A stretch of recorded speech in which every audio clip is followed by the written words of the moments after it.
Inside a glittering Manhattan restaurant Billionaire, Isabella Vaughn stood frozen as her ex-lover Julian Pierce laughed in front of every guest at the table. He raised his glass and said loud enough for the whole room to hear, "You're too cold to ever be loved, Isabella. Nobody in this room will stand by you. Nobody." The crystal chandeliers hummed. Forks stopped moving. Every eye turned to her, waiting for the queen to break. Then a stranger stepped forward, placed one hand flat on the table and said in a calm, low voice, "She's my wife." The restaurant was called Lumiere, perched on the 42nd floor of a glass tower above Park Avenue. Every table was a private negotiation. Every glass of wine cost more than most people earned in a day. The waiters moved like ghosts in black, trained to hear nothing and remember less. Caleb Morgan had worked there for almost 2 years. He was 34, quiet, with the kind of face that disappeared in a crowd unless someone bothered to look twice. Before Lumiere, he had been an army medic. Before that, he had been a kid from a town in Pennsylvania nobody could find on a map. He didn't talk about either life. He poured wine, he cleared plates, he kept his head down.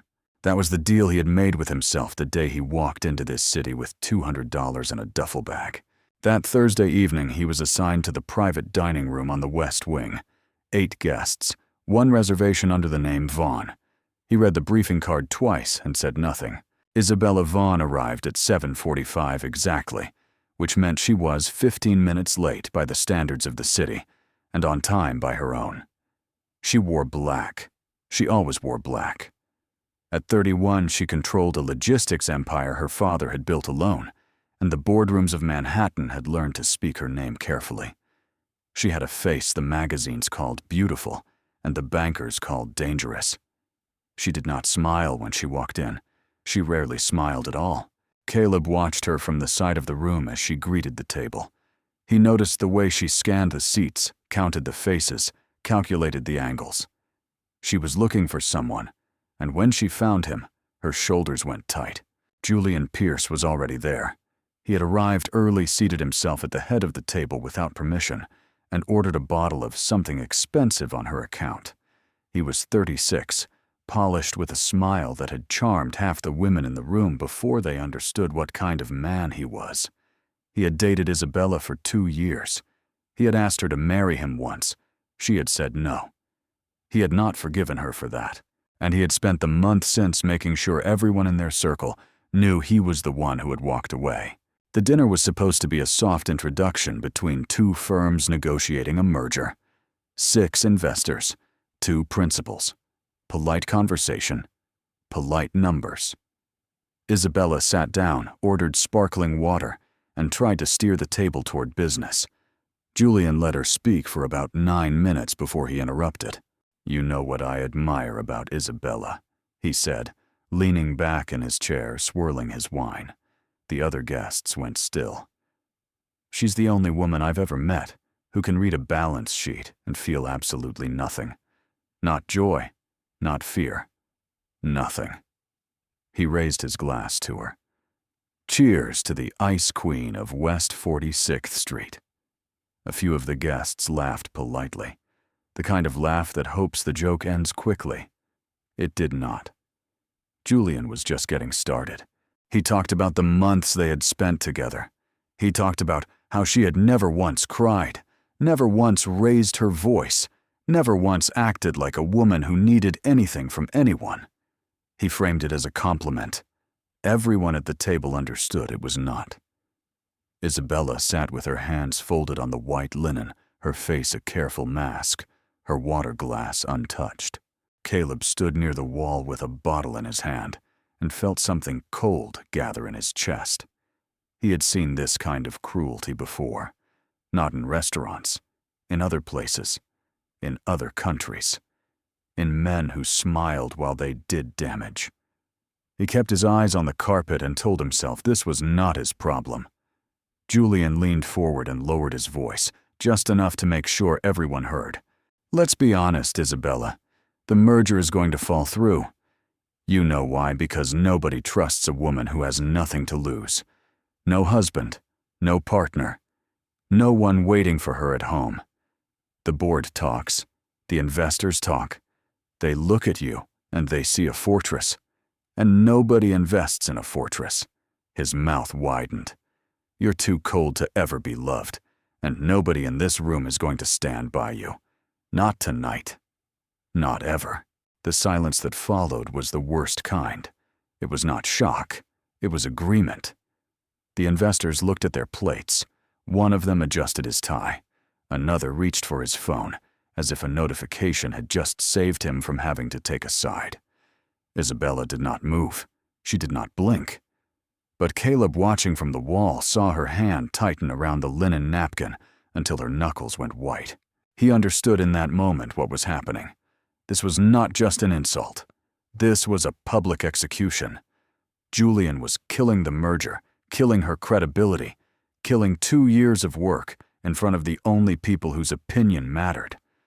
And he was doing it because she had said no to him once in a quiet room a long time ago. Caleb should have walked away. He had been trained for years not to interfere in things that did not concern him. He had a job. He had a quiet life.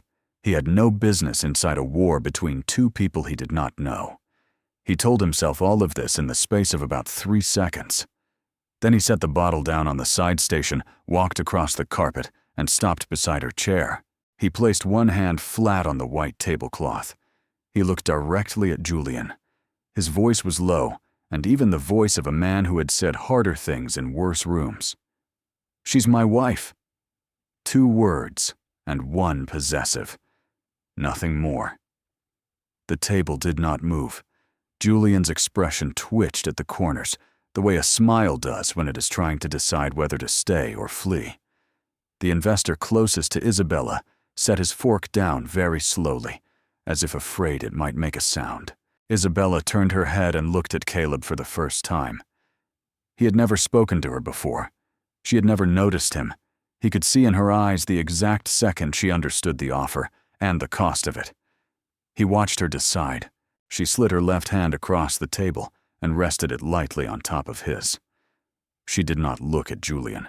She looked at the investor across from her and said in a voice as steady as concrete, "Caleb prefers to keep our marriage private. He doesn't enjoy these dinners. I asked him to come tonight as a favor." The investor nodded slowly. The other guests adjusted in their chairs, recalibrating, rebuilding the room around this new piece of information. Julian's expression fell away entirely. He stared at Caleb the way a man stares at a stranger who has just walked into his house and turned off the lights. "Your husband," Julian said. The word came out flat. "My husband," Isabella said. Caleb did not sit. He did not speak again. He simply stood there with her hand on his and let the lie become real in the quiet between heartbeats. The waiter in him was gone. He did not know what had replaced him. The dinner resumed somehow. Conversations restarted in low, careful tones. The merger was not mentioned again that night. Julian drank quickly and said little. He left before dessert, kissing no one, looking back once from the doorway, with an expression Caleb would remember for a long time afterward. When the last of the guests had gone and the room was empty, except for the 2 of them, Isabella stood up. She straightened the cuffs of her jacket. She did not thank him. She did not apologize. She looked at him for a long moment, with eyes that gave away nothing. "Tomorrow," she said. 9 in the morning. My office. The address is on this card. She slid a small white card across the table and walked out without waiting for an answer. Caleb stood alone in the empty private dining room, the card in his hand, the white linen still creased where her fingers had been. He had told a lie that took less than 3 seconds to say. He already knew it was going to cost him everything. By 8:45 the next morning, Caleb was standing on the sidewalk outside a tower on 5th Avenue, holding the white card in his hand and trying to talk himself into walking away. He had not slept. He had spent the night sitting on the edge of his bed in a 1-room apartment in Queens, replaying 2 words on a loop. He had decided sometime around 4 in the morning that he would go to the meeting only to end the lie cleanly. He would tell her He could not do this. He would walk out. He would go back to Lumiere and pour wine and forget her face. He rode the elevator to the 38th floor. The receptionist already knew his name.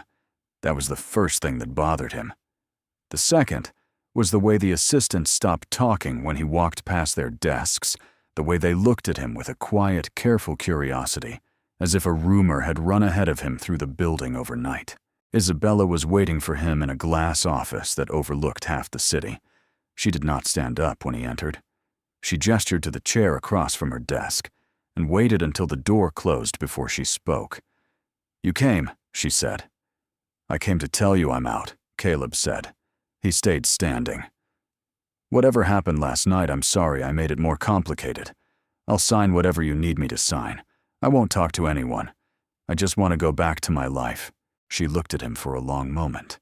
Then she opened a folder on her desk, turned it around, and slid it toward him. "That's not possible anymore," she said. "Read it." He looked down. It was a printout of an industry news site. The headline had been published at 6 in the morning. Isabella Vaughn's quiet marriage, confirmed by sources at private dinner. There was a grainy photo someone had taken on a phone. He could see the back of his own head. He could see her hand on his. "By noon," she said, "every firm we do business with will have read this. By tonight, the merger team will be asking my legal counsel for a copy of the marriage certificate. By tomorrow, my board will want to meet you." Caleb closed the folder slowly. "Then tell them the truth," he said. "Tell them it was a mistake." "If I tell them the truth," she said, "I lose the merger. I lose $600 million in committed capital. I lose the trust of every investor who was in that room last night. And Julian Pierce, who has been waiting 18 months for an opening, takes the company." She stood up then and walked to the window. She did not look at him when she spoke again. Her voice was lower, almost conversational, almost tired. "My father built this company over 40 years. He left it to me 3 years ago, the week before he died. The board has never wanted me in this chair. They tolerate me because the numbers are good. The moment they smell weakness, they will replace me, and Julian will be the first name on their list. He has been planning this for a long time. Last night was a test. He wanted to see if anyone would defend me." She turned and looked at him. "You did. I don't know why, but you did. And now I am asking you to keep doing it. For 90 days, until the merger closes." "90 days, Caleb said. "90 days, she said. "After that, we separate quietly. There is no contract you sign tonight that ties you to me beyond that. You walk away with enough money to never pour wine again." He should have said no. He had rehearsed the no all night. But he stood there in the glass office, and he thought about Julian's face at the table, and the way the investors had looked at their plates, and the way her knuckles had gone white around the napkin. He thought about the $200 he had walked into the city with. He thought about a quiet life that suddenly did not feel as quiet as he had pretended. 90 days, he said. She nodded once. She did not smile. He understood even then that she was not capable of relief in the way other people were. Whatever she felt, she filed it away. The first rule she told him was that they would never explain. Explanations invited follow-up questions. They would simply behave like two people who had been married for some time and did not feel the need to perform it. The second rule was that he would move into her apartment that week. Not because they had to share a bedroom, but because the staff and the doormen and the cleaning crew all talked, and a husband who did not live with his wife was a husband who did not exist.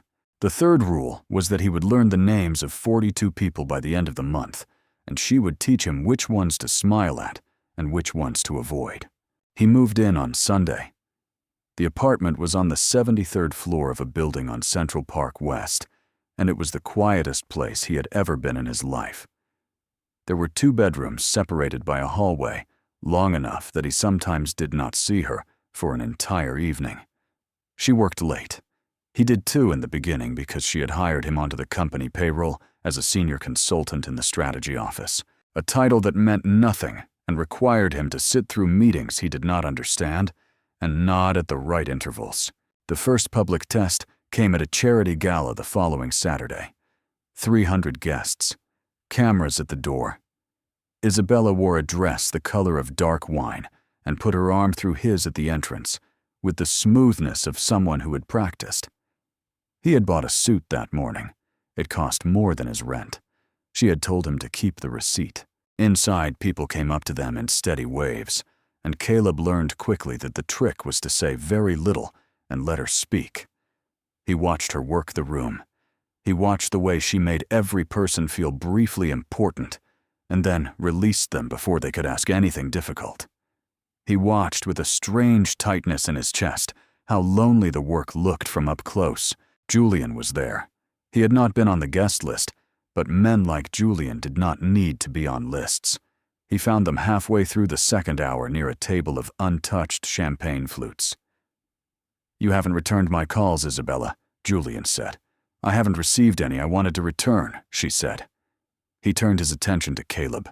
He looked him up and down with the careful, smiling attention of a man cataloging weaknesses. "Caleb Morgan," Julian said. "I had my people pull your file. Army medic, honorable discharge in 2017. 2 years at Lumiere.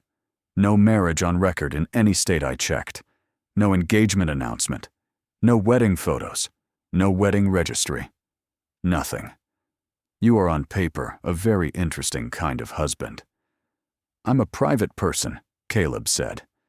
"You're a ghost," Julian said. "And ghosts don't hold up under pressure." His mouth curved. It was the same expression from the restaurant.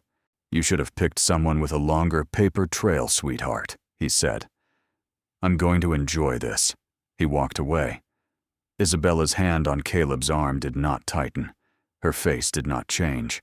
But on the drive home, she stared out the window of the car and did not speak for the entire 40-block ride. The pressure increased after that.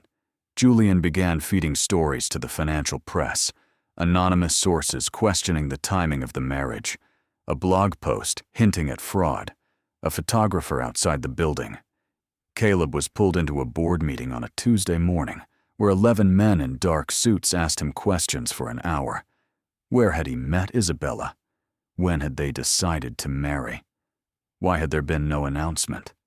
He answered with the script she had given him, and he watched her sit at the head of the table with her hands folded, and he understood for the first time the full shape of what she was holding alone.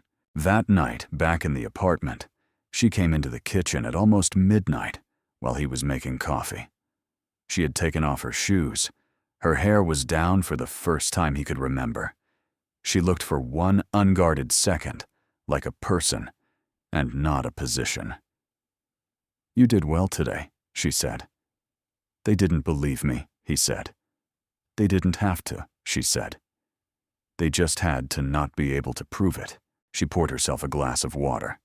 She did not leave the kitchen. She stood across from him at the counter, and the silence between them stretched into something different than it had been before. "Why did you do it?" she asked. "That night? At the restaurant?"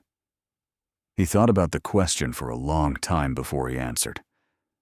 "Because nobody was going to," he said. "And I knew what that felt like." She looked at him. She did not ask him what he meant. She drank her water. She set the glass in the sink. On her way out of the kitchen, she stopped at the doorway and said without turning around, "Thank you, Caleb." It was the first time she had ever said his first name like it belonged to her. 3 weeks before the merger was scheduled to close, the board called an emergency session. A leak had reached the regulators. Someone had filed an anonymous complaint suggesting that Isabella Vaughn had committed material misrepresentation by claiming a marital status she could not document. The complaint had no teeth on its own, but the timing was poison. The merger required regulatory clearance.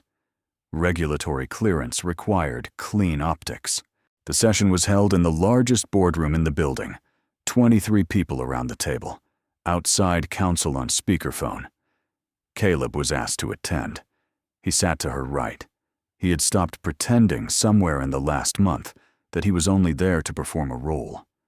When the chairman, a gray-haired man named Richard Halsey, asked her directly whether her marriage was real, the room went still. She did not look at Caleb. She looked at the chairman. "My husband and I were married privately because I do not believe my personal life belongs to this company," she said. "I will not produce a certificate to satisfy a rumor planted by a man with a grudge. If the board doesn't trust me, the board can vote me out. If the board does, then this conversation is over." It was a bluff. They both knew it. Caleb felt the lie tighten around them like a wire pulled hard at both ends. The chairman looked at him. "Mr. Morgan," Halsey said, "do you have anything you want to add?" Caleb thought about saying nothing. He thought about telling the truth. He thought for one quick and terrible second about standing up and walking out of the room and out of her life and out of the lie before it consumed both of them. He did not do any of those things. He looked at the chairman. He looked at the 11 men who had questioned him in this same room weeks earlier. He looked at Isabella's profile and the calm she was wearing like armor, and he understood that the quiet life he had told himself he was protecting was already gone. It had been gone since the moment he had set the bottle down at Lumiere. "I stand by my wife," Caleb said. "I'm not going to defend her against a rumor. I'm going to ask the board to do its job, or get out of her way." The room did not move. The chairman closed his folder slowly. He looked at Isabella. He looked at Caleb. He nodded once. "Motion to table," he said. The merger stayed alive. The session ended. The board filed out one by one, and outside the window, the city kept moving as if nothing had happened. When the room was empty, Isabella did not stand up. She sat in her chair with her hands folded and looked at the polished surface of the table for a long time. Caleb stayed where he was. He did not know what he had just done. Then his phone buzzed. It was a number he did not recognize. He answered it because he could not think of a reason not to. "Caleb." Julian's voice said calm and almost friendly. "I have something you should see. Check your email. I think you and I should have a conversation about your future. And hers." The line went dead. Caleb opened his email. There was a photo attached. It was old. It was him 10 years younger in a uniform at a place he had not let himself think about in a very long time. There was a second attachment underneath. It was a draft article. It had his full name in the headline. It had a photograph of Isabella beside it. Across the boardroom, she lifted her head and saw his face. And for the first time since he had met her, he watched Isabella Vaughn understand that she was about to lose. Caleb did not show her the email in the boardroom. He waited until they were back at the apartment, until the door had closed and the city had gone quiet 73 floors below them. Then he set the phone on the kitchen counter and turned the screen toward her. She read the draft article in silence, the photograph of him in uniform, the redacted incident report Julian had somehow obtained, the names of 2 men Caleb had not allowed himself to say out loud in 9 years. The article framed it as a scandal, a cover-up, a husband with a hidden past attached to a billionaire who had married him in secret. The truth of what had happened in that desert was not in the article. The truth never was. "He doesn't have proof of anything," Isabella said finally. "It's innuendo." "It doesn't have to be proof," Caleb said. "It only has to run." She set the phone down. She walked to the window. He watched her shoulders, the way they stayed perfectly square, the way she refused to let the weight of the moment bend her even an inch. "He's offering a meeting," Caleb said. "He wants to talk. He wants you to walk away," she said. "He wants you to disappear and leave me holding the lie alone. The article is the price of staying." She turned around. Her face was the face from the restaurant, from the boardroom, from every public moment he had watched her hold herself together. But her eyes, for the first time, were not. "You should go," she said. "Tonight. Tomorrow at the latest. Take the money in the contract. He won't run the article if you're already gone. The story dies without you." "And the merger," Caleb said. The merger dies too, she said. But I die smaller. Without you in the headline, this is just another bad quarter. With you, it's a federal investigation that takes 2 years to close. I can survive the first. I cannot survive the second. She looked at him. Go, Caleb. I gave you 90 days. I'm giving you back the rest. He stood in the kitchen and looked at her. This woman he had known for 69 days, and he understood that she was doing the thing she had done her entire life. She was absorbing the cost. She was paying alone. She was sending him away because she had decided somewhere between the boardroom and the elevator that protecting him was worth more to her than winning. It was the first time he had ever seen her choose a person over a position. No, he said. She blinked. Nope, he said again. I'm not leaving. He came at me because he thinks I'm the weak point. I'm not. I'm the one who walked across that carpet. I'm the one who said the words. I'm staying, and we're going to finish this together. She did not argue with him. She did not thank him either. She walked past him into the living room and picked up her phone and made 3 calls in a row, her voice clipped and exact the way it was when she was working. By the time the sun came up, she had a plan. The plan did not involve breaking the law. Isabella was many things, but she was not careless. What it involved was a former senior associate at Julian's old firm, a woman named Dana Whitmore, who had quietly resigned 8 months earlier after refusing to assist in a different smear campaign. Isabella had kept the door open. Now she walked through it. Dana came to the apartment at 6 in the morning with a leather portfolio under her arm. She was prepared to sign a sworn affidavit about Julian's pattern of pulling confidential records, and she had brought a former colleague with her, a man named Marcus Riley, who was prepared to say the same. Both of them had documentation. Both of them had been waiting. Isabella had not been the only person Julian had treated as disposable. The meeting with Julian was set for 11 that morning, at a hotel bar in Midtown, that he liked because the lighting was good for photographs. Isabella did not go. Caleb went alone. That was part of the plan. Julian was already at the table when he arrived with 2 glasses of water and a folder placed precisely between them.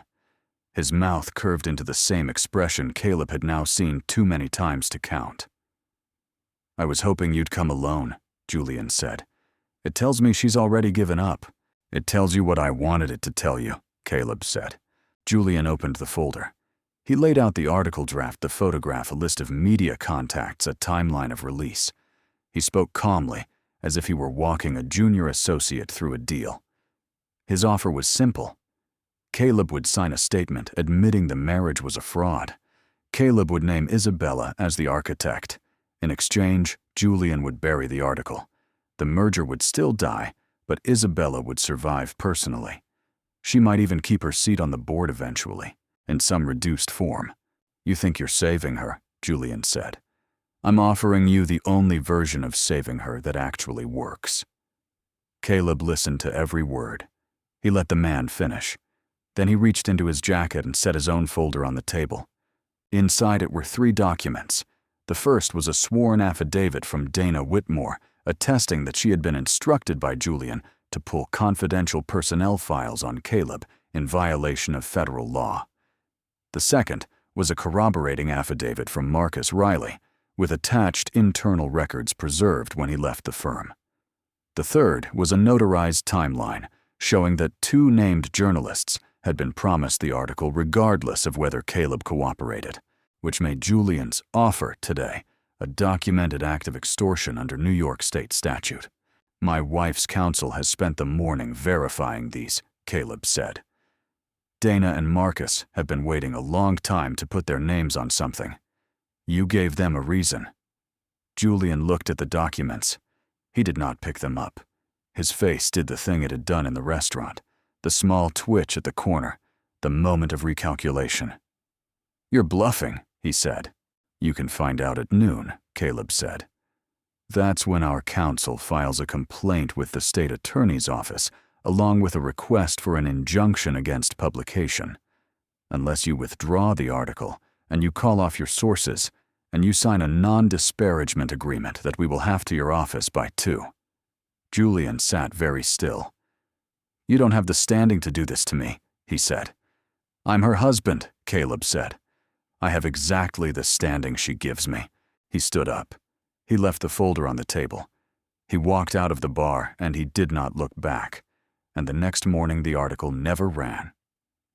Julian signed the agreement at 1:47 in the afternoon. He stepped down from his own firm's advisory board within the week.